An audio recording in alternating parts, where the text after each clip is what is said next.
Hello दोस्तों, मैं नीतू आपका स्वागत करती हूँ आपके अपने channel UGC net self study में। तो कल हमने 50 क्वेश्चन कर लिया था, ठीक है। जो लेटेस्ट पेपर है यूजीसी नेट का जून का 2023 का पेपर है। और आज जो हम करेंगे उसके आगे का सीरीज करने वाले हैं, ठीक है। तो अगर आप मेरे चैनल पर न्यू हैं तो ज़रूर से मेरे चैनल को सब्सक्राइब कर लें। और अगर आपको वीडियो अच्छा लग रहा है तो ज़रूर से शेयर करें अपने दोस्तों तक। तो चलिए आज जो है बिना विलंब के सीधे क्वेश्चन पर हम चलते हैं। तो अगला क्वेश्चन था हमारा, सरदार पूर्ण सिंह के कौन कौन से निबंध हैं। तो यहाँ पे देखिए दो तो निबंध ये तो पूछा गया है, पवित्रता और आचरण की सभ्यता। लेकिन जो नयनों की गंगा है एक ये नया निबंध है जो अभी तक नहीं पूछा गया था, तो ठीक है। तो इस तरह जो आपका हो जाएगा ए, बी और सी आपका करेक्ट हो जाएगा। तो इस तरह ऑप्शन आपका थर्ड सही होगा, ठीक है। अगला देख लेते हैं।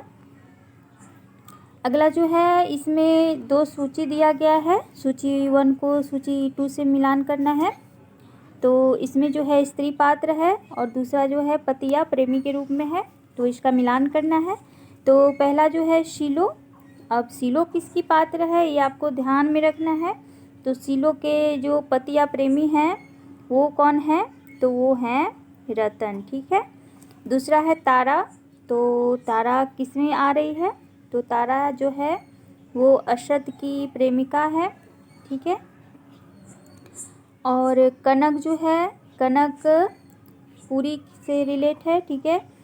और उषा जो है, उषा किससे है, तो राजेंद्र से रिलेट है। तो इस तरह जो आपका आंसर है वो 2 हो जाएगा।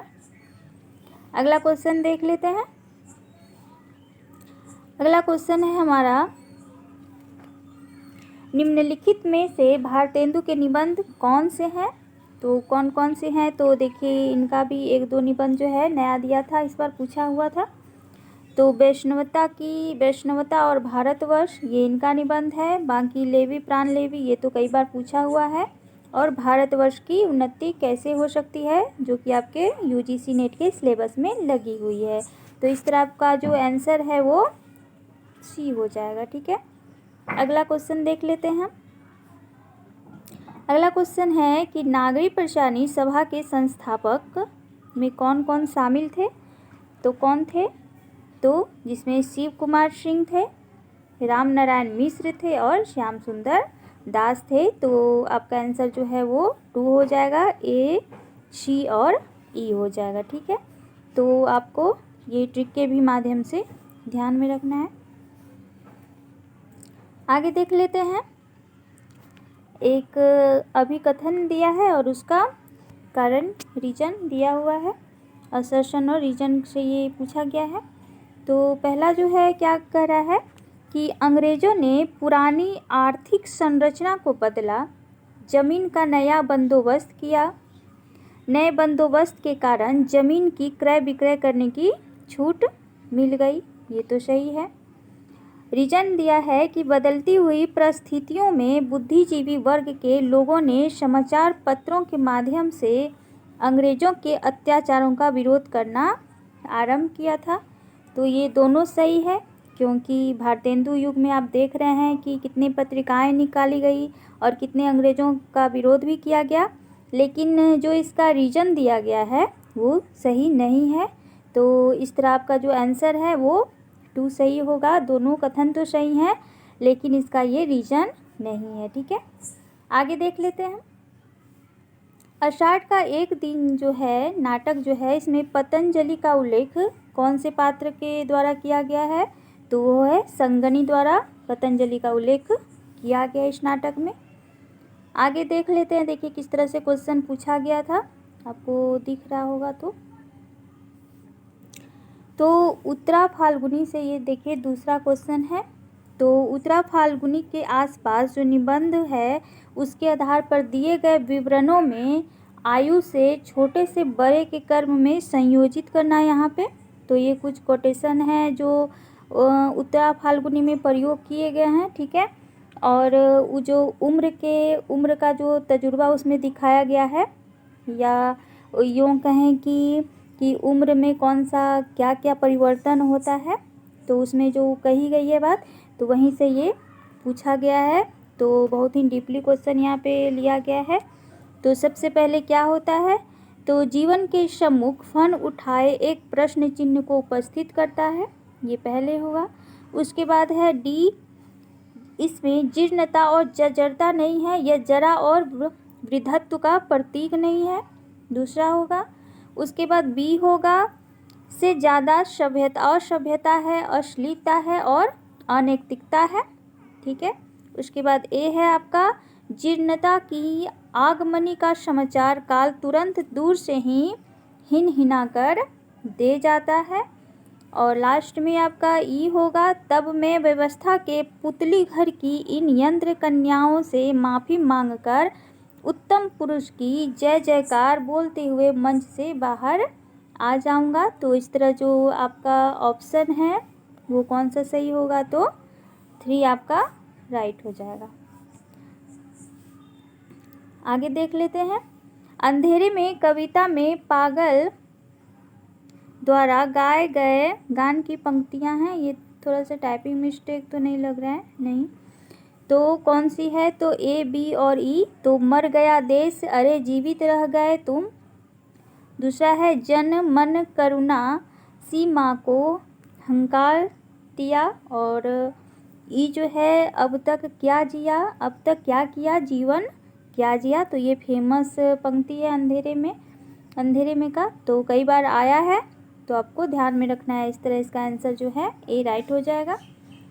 आगे देख लेते हैं। किस स्थान के लोग बड़े बड़े नखों को पसंद करते हैं, तो गौड़ देश के जो लोग हैं वो बड़े बड़े नख को पसंद करते हैं। तो ये नाखून क्यों बढ़ते हैं वहाँ से ली गई है। इनका जीवन बर्फ की पवित्रता से पूर्ण और वन की सुगंध से सुगंधित है। तो ये कथन किसके बारे में कही गई है, तो ये भेड़ चराने वाले के बारे में कही गई है। सरदार पूर्ण सिंह का जो निबंध है वहीं से ये लिया गया है। अगला क्वेश्चन है कि निम्नांकित नाटकों को उनके प्रकाशन वर्ष के अनुसार आपको देखना है।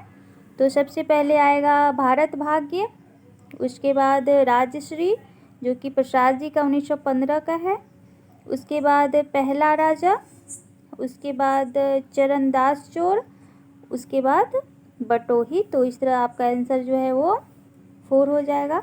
इसका मैं फुल डिटेल्स में भी करवाने वाली हूँ, ठीक है। तो पहले आप क्वेश्चन ही देख लें किस तरह क्वेश्चन आया हुआ है। आगे देखते हैं कि इंस्पेक्टर मातादीन चांद पर, कहानी के अनुसार इंस्पेक्टर मातादीन के चांद पर जाकर जो काम किए उन्हें पहले से बाद के कर्म में लगाइए। तो आपको पूरा डिटेल्स के साथ कहानी को पढ़ना है। तो देख लीजिए कि अब उनके काम भी यहाँ पे गिनवाए जा रहे हैं कि पहले उन्होंने कौन सा काम किया और बाद में कौन सा काम किया। तो इस तरह इस दृष्टिकोण से आपको पढ़ना है कहानी, उपन्यास और निबंध और नाटक को, क्योंकि क्वेश्चन अब इसी तरह से पूछे जा रहे हैं, आप देख रहे हैं सामने हैं। तो सबसे पहले क्या किया था उन्होंने, तो थाना में हनुमान मंदिर बनवाए थे, क्योंकि वो हनुमान जी के प्रेमी थे। तो जाते जाते चांद पर क्या किया उन्होंने कि एक हनुमान जी का मंदिर बनवाया सबसे पहले। उसके बाद क्या किया कि पुलिस वालों की तनख्वाहें कम करवाई, जिससे वहाँ के जो पुलिसकर्मी थे वो नाराज़ हो गए। आगे क्या किया उसके बाद, तो जान बचाने वाले आदमी को अपराधी बनाकर जेल में डाल दिया, ठीक है। जिन्होंने जान बचाई उसी को अंदर करवा दिए। उसके बाद क्या किए, तो पुलिस का मानवतावाद, इस अवधारणा में पुलिस वालों का विश्वास जगाया, देख रहे हैं। उसके बाद नकली जस्मदीद गवाह बनाया और उसे सिखाया कि तुम उसके गवाही के रूप में उसे खड़ा किया वो। तो इस तरह आप देख रहे हैं कि इंस्पेक्टर मातादीन जब चांद पर गए तो उन्होंने पहले कौन सा काम किया और बाद में कौन सा काम किया। तो इस तरह जो आपका आंसर है वो 1 हो जाएगा सही। अगला क्वेश्चन देखते हैं। ये सूची 1 और सूची 2 दिया गया है, इसमें मिलान करना है आपको। तो जो महाप्राण ध्वनि है वो क्या है, तो ख है, ठीक है। उसके बाद यहाँ पे दे देते हैं, वो हो जाएगा आपका ख जो महाप्राण ध्वनि है। उसके बाद जो घोष ध्वनि है वो आपका क्या हो जाएगा, तो जय हो जाएगा, ठीक है। जय हो जाएगा। उसके बाद पार्श्विक व्यंजन जो है वो कौन सा हो जाएगा आपका, तो लय हो जाएगा, ठीक है, लय हो जाएगा। उसके बाद जो लुंठित व्यंजन है, लुंठित व्यंजन आपका र हो जाएगा, र हो जाएगा। तो इस तरह आपको ध्यान में रखना है, जितने भी व्याकरण के ये जो महाप्राण, घोष, अघोष और पार्श्विक व्यंजन जितने भी हैं आपको ध्यान में रखना है, ठीक है। आगे देख लेते हैं, ये भी उसी तरह का क्वेश्चन पूछा गया है, तो इसमें देख लेते हैं। जो विद्यापति हैं, तो विद्यापति जो हैं वो ये अध्येता, जो ये कवि और अध्येता का यहाँ पे नाम आपको मिलान करना है। तो विद्यापति जो हैं वो उससे शिव प्रसाद सिंह जी रिलेट हैं। उसके बाद सूरदास जी से कौन है, तो हजारी प्रसाद द्विवेदी जिन्होंने लिखा है। उसके बाद बिहारी जो हैं तो बिहारी बच्चन सिंह, और उसके बाद घनानंद जो हैं वो हैं इमर बंदा। तो इस तरह आपका जो आंसर है वो 3 हो जाएगा। विज्ञान और कविता, साइंस एंड पोइट्री के पुस्तक यानी बुक के लेखक कौन हैं, तो ये कई बार आ चुका है, तो आइए रिचर्ड, ठीक है। आगे क्वेश्चन देखते हैं, ये भी सूची है, तो ज़्यादातर मिलान करने वाला ही क्वेश्चन आया हुआ था फर्स्ट शिफ्ट में, और थोड़ा सा ये क्वेश्चन जो आया था इसका जो टफ भी था, तो इस तरह जो नॉर्मलाइजेशन हुआ था इस बार देखा जा सकता है, उसका असर पड़ा था एग्ज़ाम में और रिजल्ट में भी पड़ा। आगे देखते हैं, अगला क्वेश्चन है कि उसने कहा था मैं आए पंजाबी शब्द। अब देखिए पंजाबी शब्द का आपको मिलान करना था। तो कुड़माई का मतलब क्या था, तो कुड़माई का जो मतलब है वो क्या था, तो मंगनी था, ठीक है। और घुमाव का जो मतलब था वो क्या था, तो घुमाव का मतलब था ज़मीन की नाप। और खोते का मतलब था गधा। और तीमियों या तीमी का मतलब क्या था, तो स्त्रियों या स्त्री। तो इस तरह आपका जो आंसर है वो सी करेक्ट हो जाएगा। आगे देख लेते हैं, परीक्षा गुरु उपन्यास से है कि परीक्षा गुरु उपन्यास के विविध प्रकरणों के शीर्षक क्या हैं, तो वो थे प्रामाणिकता है, अदालत है और प्रेत भय है। तो इस तरह आपका आंसर क्या है, 2 सही हो जाएगा, आंसर 2 हो जाएगा। अगला क्वेश्चन की तरफ बढ़ते हैं। अगला क्वेश्चन क्या है, तो सत्य कथन को इसमें ढूंढना है। तो वी है वैदर्भी रीति में ओज गुण प्रकाशन वर्णों की अधिकता होती है, नहीं। भरत के नाट्य शास्त्र में रीति के लिए प्रवृत्ति शब्द का उल्लेख किया गया है, ये सही है। वामन ने रीति के 5 प्रकार माने हैं, वैदर्भी, गौड़ी, पंचाली, शोरसैनी, लाटिया, गलत है शोरसैनी। कुंतक ने रीति को मार्ग कहा है, तो ये सही है। अभोज ने अवंतिका और मागधी नामक 2 नई प्रवृत्तियों की उद्भावना की है, तो ये सही है। तो इस तरह आपका जो आंसर होगा 4 सही हो जाएगा। अगला क्वेश्चन देख लेते हैं, निम्नलिखित पुस्तकों को उनके प्रकाशन वर्ष के अनुसार लगाना है आपको। तो सबसे पहले होगा इतिहास तिमिरनाशक, सबसे पहले है। उसके बाद दुर्लभ बंधु, उसके बाद है चंद्रकांता संतति, उसके बाद है आदर्श हिंदू, उसके बाद है पथिक। तो इस तरह आपका जो आंसर है वो 2 हो जाएगा। राम नरेश त्रिपाठी जी का पथिक सबसे लास्ट में आया था द्विवेदी युग में। आगे देख लेते हैं, अगला क्वेश्चन है, तो कथन दिए गए हैं, झूठा सच, तमस और जिंदगी नाम आदि उपन्यासों में उनके अनेक पात्र पंजाबी पृष्ठभूमि के हैं। इसीलिए इन उपन्यासों में हिंदी और उर्दू के अतिरिक्त कहीं कहीं पंजाबी के भी संवाद उपयोग में लाए हैं, तो बिल्कुल लाए हैं। और आपका बंटी के अनुसार उपन्यास बंटी का पूरा नाम अरूप बन्ना है, तो ये दोनों कथन सही है आपका, ठीक है। और उपन्यास में ये जिक्र किया हुआ है एक जगह, तो आप अगर अच्छे से ध्यान से पढ़ते हैं तो आपको पता होगा। अगला क्वेश्चन देख लेते हैं, उपन्यासों पर ही है। तो उपन्यासों में गीतों कविताओं के प्रयोग पर सत्य कथन कौन से हैं, तो वो है कि मैला आंचल में सुमित्रा नंदन पंत की कविता का इस्तेमाल किया गया है? तो बिल्कुल किया गया है। और मैंने मैला आंचल का जो एक फैक्ट वाला जो वीडियो बनाया है तो आपको मैंने इस पर चर्चा भी किया है और आपको बताया भी। तो अगर आप नहीं देखे हैं मेरा उपन्यास का गोदान और मैला आंचल पर जो मैंने वीडियो डाला हुआ है तो आप ज़रूर से देख लें, मैंने इसका जिक्र भी किया हुआ है। ठीक है। और आगे जो है कि मानस का हंस में मोहिनी रैदास का एक भजन गाती है? तो बिल्कुल गाती है। और तमस में सर्व सर्व भवन्तु सुखिनः का उपयोग किया गया है? तो बिल्कुल नहीं किया हुआ है। तो इस तरह आपका जो आंसर है वो 3 राइट हो जाएगा। अगला क्वेश्चन देखते हैं। शरद के संबंध में उपयुक्त कथन कौन से हैं? तो शरद जो है गृहस्थी में शरद का कभी लगाव नहीं रहा? तो ये बिल्कुल सही है। शरद बाबू की रचनाओं पर बिरजू बहू और विजया नाटक का रूपांतर हुआ है? बिल्कुल हुआ है। अपने भाई की समाधि शरद के घर के पास नदी के तट पर बनवाई थी? तो बिल्कुल ये बात सही है। तो इस तरह आपका जो आंसर है बी, सी और डी सही हो जाएगा। अगर आपको बी भी नहीं पता है लेकिन सी और डी यहाँ पे सही हैं तो इस तरह आपका अगर सी और डी आपको पता चल जाता है तो ऐसे भी आपका आंसर मिल जाता है यहाँ पे। तो ये शरद जी का ये पूरा जीवनी आपको उपन्यास के जो विष्णु प्रभाकर जी का उपन्यास है वहाँ पे आपको पढ़ना होगा, देखना होगा। ठीक है। और अगला है प्रिय प्रवास का प्रथम सर्ग एक ही छंद में रचा गया है? तो वह छंद कौन सा है? तो द्रुत विलंबित छंद है और ये प्रीवियस ईयर क्वेश्चन है, पूछा जा चुका है। ठीक है। अगला क्वेश्चन देख लेते हैं हम कि भक्ति आंदोलन पर किस कवि ने गंभीरता से विचार किया है? तो मुक्तिबोध काफ़ी प्रसिद्ध हैं जो भक्ति आंदोलन पर इन्होंने गंभीरता पूर्वक विचार किया हुआ है।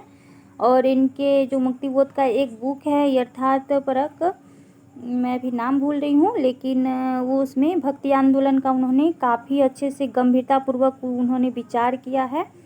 तो ये आंसर मुक्तिबोध ही होगा। आगे देख लेते हैं। अगला क्वेश्चन है कि मनुष्य के मन में सुंदर और कुछ नहीं होता, ईश्वर यदि है तो मनुष्य के मन में ही समाये हैं? तो ये मानस का हंस का संवाद है। तो ये किसका है? ठीक है। तो ये मोहिनी द्वारा कहा गया संवाद है। अगला क्वेश्चन है नागार्जुन की कालिदास कविता में निम्न में से किसका उल्लेख है? तो यक्ष का है, इंदुमती का है और अज का है। तो ये आपको ध्यान देना है। तो देख रहे हैं कि किस तरह कविताओं से, कहानियों से, निबंध, उपन्यास से किस तरह से अंदर से क्वेश्चन पूछे जा रहे हैं। तो आपको इसी तरह से तैयारी करना है दिसंबर के लिए। ठीक है। अगला क्वेश्चन देख लेते हैं हम। अगला क्वेश्चन जो है कि भारतवर्ष की उन्नति कैसे हो सकती है? निबंध में भारतेंदु जी ने सब उन्नतियों का मूल किसे माना है? तो वो धर्म को माना है और ये भूमिका में ही उन्होंने लिखा हुआ है। और अगला क्वेश्चन है मालवी का केंद्र है? तो इंदौर है। ये भाषा से क्वेश्चन पूछा गया है। अगला क्वेश्चन है तीसरी कसम कहानी के अनुसार हीराबाई का संबंध किन दो कंपनियों से रहा था? तो एक था मथुरा मोहन कंपनी और दूसरा था रोता कंपनी। तो ध्यान में रखना है आपको, आगे भी पूछा जा सकता है। अगला क्वेश्चन है कि ये दो कथन दिए गए हैं। तो पहला कथन है कि रोज उर्फ गैंग्रीन यानी रोज को यानी गैंग्रीन जो आपकी कहानी लगी हुई है उसे रोज भी कहा जाता है, जो आगे की कहानी है।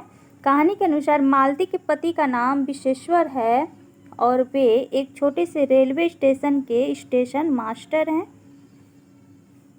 नहीं, स्टेशन मास्टर तो नहीं है वो, तो रेलवे स्टेशन के स्टेशन मास्टर ने चीप की दावत कहानी में चीप के आग्रह पर माँ ने एक पुराना टप्पा 2 पत्तर अनारों के गाकर सुनाया।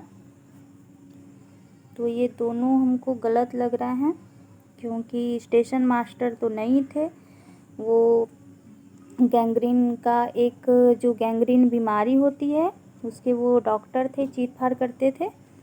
तो यहाँ पे ये क्वेश्चन तो यहाँ पे गलत है। और चीप की दावत कहानी में चीप के आग्रह पर माँ ने एक पुराना टप्पा 2 पत्तर अनारों के गाकर सुनाया। तो यहाँ पे गलत होगा। ठीक है। गलत है, लेकिन गाकर सुनाया था। तो गाने का तो आग्रह नहीं किया था, बल्कि उसका एक जो बुनकर जो झालर था उसको बनाने का उन्होंने जिक्र किया था। तो ये दोनों ही गलत हो जाएंगे। तो दोनों तो गलत नहीं है यहाँ पे। तो ए गलत है और 2 सही होगा। तो ये तो नहीं होगा, ठीक है। अगला क्वेश्चन देखते हैं। स्कंदगुप्त के स्त्री पात्र कौन कौन से हैं? तो वो है देवकी और रामा नहीं, मालिनी और रामा, ठीक है। तो ये तीनों जो हैं स्कंदगुप्त के पात्र हैं। तो इस तरह आपका जो आंसर है वो 2 सही होगा। अगला क्वेश्चन है कि ये हत्यारे गांव के मुखिया हैं, गरीबों का खून चूसने वाले, सूद ब्याज, डेढ़ी सवाई, नजर नजराना, घूस घास, जैसे भी हो गरीबों को लूटो, उस पर सुराज चाहिए, जेल जाने से सुराज ना मिलेगा, सुराज मिलेगा धर्म से, न्याय से। तो ऐसा कथन तो गोदान में ही हो सकता है, जो धनिया के द्वारा कहा गया है। और मैंने गोदान उपन्यास का जो एक वीडियो में कराई हूँ 2 पार्टों में, तो एक कथन से है और दूसरा उसके फैक्ट से है, जो इम्पोर्टेंट वीडियो है। तो आप ज़रूर से देखें। और ये काफ़ी इम्पोर्टेंट है, जो कि धनिया द्वारा कहा गया कथन है। देखिए आ भी गया है और मैंने करवाया भी है। चलिए अगला क्वेश्चन देख लेते हैं। निम्नांकित अनुवाद का उनके हिंदी में पहली बार प्रकाशित होने के वर्ष के अनुसार आपको लगाना है। तो पहले जो है वो है एकांतवासी योगी, जो श्रीधर पाठक का है। और उसके बाद है शांत पथिक, उसके बाद आपका आएगा विश्व प्रपंच, उसके बाद आएगा खड़िया का घेरा, उसके बाद कामदेव का अपना, बसंत ऋतु का सपना। तो इस तरह आपका जो आंसर है वो 1 हो जाएगा। और अगर आप इस तरह अगर नहीं जान रहे हैं क्वेश्चन को, तो एकांतवासी योगी जो है सबसे पहले आएगा, इस तरह भी आप लगा सकते हैं। तो बी देखिए सिर्फ इसी में है, तो इस तरह भी आपका आंसर सही हो जाएगा, क्योंकि यह 1888 ईस्वी का रचना है। उसके बाद शांत पथिक जो है ये 1909 में है। तो इस तरह भी आपका आंसर यहाँ पे सही हो जाता। अगला क्वेश्चन देख लेते हैं। रामचंद्र शुक्ल के अनुसार रीति ग्रंथकार कवि कौन कौन से हैं? तो ये हैं कुलपति मिश्र का जिक्र है, बेनी बंदीजन का जिक्र है और ग्वाल कवि का जिक्र है। तो इस तरह आपका जो आंसर है ये 2 राइट हो जाएगा। अगला क्वेश्चन है कि निम्नलिखित में से किस विद्वान ने 20वीं सदी में भारतीय काव्य शास्त्र संबंधी कोई पुस्तक नहीं लिखी थी? तो कब? तो 20वीं सदी की बात हो रही है यहाँ पे। तो रामविलास शर्मा ने नहीं लिखा था, बाकी राममूर्ति त्रिपाठी, भोला शंकर व्यास और रामचंद्र शुक्ल द्वारा ये लिखा गया है। तो यहाँ पे नहीं पर ध्यान देना आपको, क्योंकि जल्दबाजी में आप यहाँ पे गलती कर बैठते हैं, नहीं और है के बीच में, तो आपको ध्यान देना है। आगे देख लेते हैं। अगला क्वेश्चन है ये स्वर ध्वनि पे है। तो स्वनिम के संबंध में उपयुक्त कथन है। तो इसका संबंध मौलिक भाषा से है, यह उच्चरित भाषा की लघुतम इकाई है और इसका ज्ञान भाषा के शुद्ध उच्चारण को जानने में सहायक करता है। तो ये स्वरों की बात की जा रही है। तो ये भाषा व्याकरण से ली गई है। तो व्याकरण से 4-5 क्वेश्चन आपको देखने को मिले, ठीक है। तो इस तरह आपका आंसर जो है 3 राइट होगा। अगला क्वेश्चन है लाल पान की बेगम कहानी से स्त्री पात्र कौन कौन से हैं? तो चंपिया है, मखनी बुआ है और सुनरी है। तो इस तरह आपका जो आंसर 4 राइट होगा। अगला क्वेश्चन देख लेते हैं। पाश्चात्य काव्य चिंतकों को उनके जन्म के अनुसार लगाना है आपको। तो सबसे आएंगे पहले इलियट, उसके बाद कॉलरिज आएंगे, उसके बाद मैथ्यू आर्नल्ड जो कि 1888 में है, उसके बाद सॉरी सबसे पहले आपका विलियम वर्ड्सवर्थ आएंगे, ठीक है, 1700 के आसपास हैं, 1725 या 26 से। उसके बाद आपके कॉलरिज आएंगे, उसके बाद आपके मैथ्यू आर्नल्ड आएंगे, उसके बाद आपके टी.एस. इलियट और सबसे बाद में रिचर्ड आएंगे, क्योंकि ये 1898 या 99 के समथिंग, 1888 के समथिंग है ये। तो नहीं 1893 में है, और ये जो है मैथ्यू आर्नल्ड 1866 में है, ठीक है। और कोलरिज जो है ये 1700 वर्ष के बाद कोलरिज ही आते हैं। तो इस तरह आपका जो आंसर है वो 4 राइट होगा। अगला क्वेश्चन देख लेते हैं। ये भी सूची 1 को सूची 2 से मिलान करना है इसमें भी। तो पहले है, उठ गए आज बापू हमारे, झुक गया आज झंडा हमारा। तो ये जो है पंक्ति कहाँ से ली गई है? तो ये क्या भूलूं क्या याद करूं हरिवंश राय बच्चन जी का है। और सोने की थारी में जेवना परोसो, रामा जेवना ना जेवे हमार बलमा। तो ये जो पंक्ति है ये मुर्दैया से लिया गया है, ठीक है। और तुलसी गंग दो भय शुकविन के सरदार, तिनके कावन में मिली भाषा विविध प्रकार। तो ये जो है संस्कृति के 4 अध्याय से ली गई है। और जीवन मंथन से निकला विष वह जो तुमने पान किया, और अमृत हो बाहर आया उसे जगत को दान दिया। तो ये जो पंक्ति है ये हमारा मसीहा जो कि विष्णु प्रभाकर जी का है। और शरद जी का इसमें पूरा वर्णन किया गया, व्यक्तित्व का यहाँ पे उनका परीक्षण या उनका व्यक्तित्व को निखारा गया है। तो इस तरह जो आंसर आपका होगा वो 3 राइट हो जाएगा। अगला क्वेश्चन देख लेते हैं। नागमती वियोग खंड में नागमती की विरह व्यथा की अभिव्यक्ति के लिए जायसी द्वारा कौन सी पंक्तियाँ हैं? तो रकत आंसू घुंघनी घुघची बचे बोई, और हृदय पेठी विरह कठ नंसा, और सहस सहस दुख एक एक सांसा। तो इस तरह आपका जो आंसर है वो 3 सही हो जाएगा। अब जो है आपको ये पैराग्राफ पढ़ना है और उसके बाद आपको आंसर करना है। तो इसके लिए हम क्या करते हैं, इसको सरलीकृत करने के लिए तो पहले आप देख लें कि आपको जो है यहाँ पे आपका क्या प्रश्न पूछ रहा है, और उसके हिसाब से आप देख रहे हैं कि उपयुक्त अनुच्छेद में किस ऐतिहासिक व्यक्ति का उल्लेख नहीं है। तो आप यहाँ पे अगर आपको टाइम मिल रहा है, वैसे तो आप अगर पैराग्राफ को पहले करना चाहते हैं तो आप कर सकते हैं, नहीं तो आप क्वेश्चन देख लें कि आपको किस तरह आपको सुविधा मिल रहा है क्वेश्चन बनाने के लिए। क्योंकि मैं ये नहीं कहूँगी कि आप पहले पैराग्राफ ही कर लें, ऐसा बात नहीं है। जिसको जैसे सुविधा होती है वो वैसे बनाए।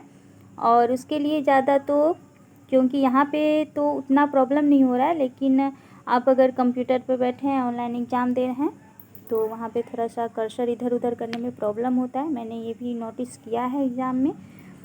तो आप पहले क्वेश्चन देखें, उसके बाद यहाँ पे जल्दी से रीड कर लें। आप मेन फैक्ट को आप देखें, ठीक है। अगर आप इस तरह देखते हैं तो आप जल्दी से कर लेंगे और सही भी कर पाएंगे, क्योंकि ये आपको 5 नंबर देता है। और हिंदी में 2 पैराग्राफ आते हैं जो कि आपको 10 नंबर देते हैं, ठीक है। तो यहाँ से आपको जो है 20 नंबर मिल जाते हैं, क्योंकि एक क्वेश्चन जो है आपका 2 नंबर का होता है। तो ये काफ़ी भी स्कोरिंग है ये करना। तो आप इसे देख लें, और पैराग्राफ का मैं अलग से 1-2 वीडियो ज़रूर से करवा दूँगी, ठीक है। तो आज के लिए बस इतना ही, ठीक है। और आगे का जो सेकंड शिफ्ट का जो क्वेश्चन है वो मैं कल करवाऊँगी, ठीक है। तो बने रहें मेरे साथ। आज के लिए बस इतना ही। तो चलिए फिर मिलते हैं एक नए वीडियो के साथ। Thank you so much.